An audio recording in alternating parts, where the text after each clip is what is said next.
Hey guys, and welcome to this video. And when it comes to adrenal alopecia, if you are taking finasteride for 6 months, 12 months, and you here are still shedding, what is the problem? What is the reason for it?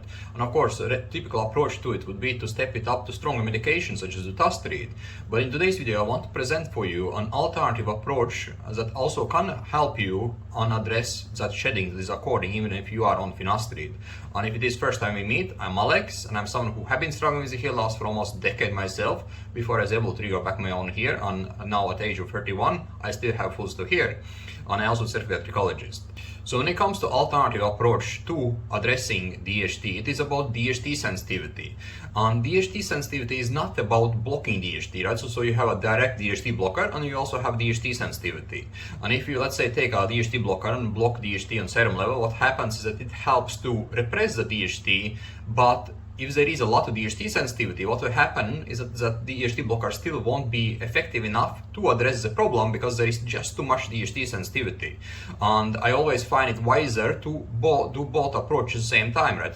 Block DHT, but also at the same time work on DHT sensitivity itself. And I personally do take finasteride, I microdose finasteride, and I have been doing it since 2008. And the reason it has stayed effective for me is that I do work on my DHT sensitivity. So let's talk about what are the factors that actually causes more DHT sensitivity. And it is often diet related, so diet, trigger foods, for example, also lifestyle factors, for example, stress is a huge one, like stress is important to address as well. And other lifestyle factors that can cause problems for you as well, for example, smoking, alcohol, things or factors that cause more estrogen dominance in the body, it's also problematical for DHT sensitivity. And of course, also toxins, right? So for example, toxins that affect your and cause oxidative stress, for example, for your body and your cells. This is also highly problematical. And by that I mean, for example, toxins in the foods, for example, heavy metals, pesticides, right, pollution, like all of them are highly problematical for DHT sensitivity. And also additionally, for example, if you are someone who struggles with other underlying conditions, for example, this is more like inflammatory cause, that it also is something that can cause more DHT sensitivity.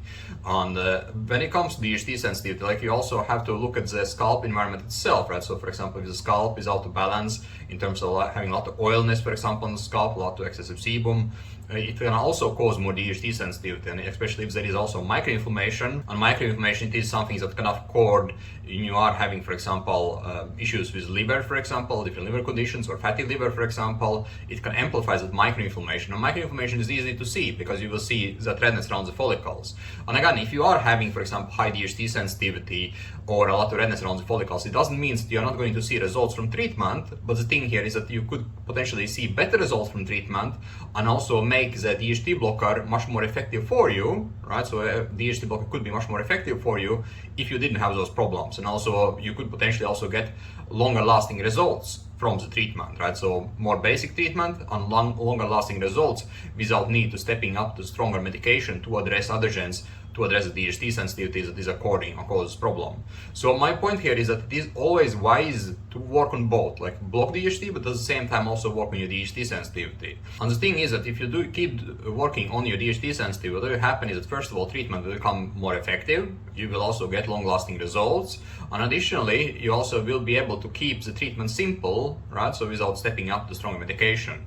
And also a huge benefit is that your daily hair shedding will start to reduce, right? So your daily shedding will become less and less.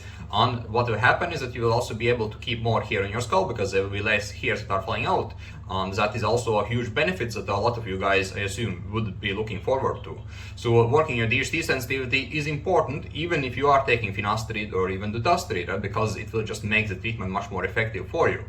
And for you guys who need more guidance for this problem, there is a roadmap to address those problems, and it is a workbook that I structured, rapidly from a workbook, which has all the essential steps you need to recover your hair, but also address the underlying problems that could be preventing, for example, treatment from working.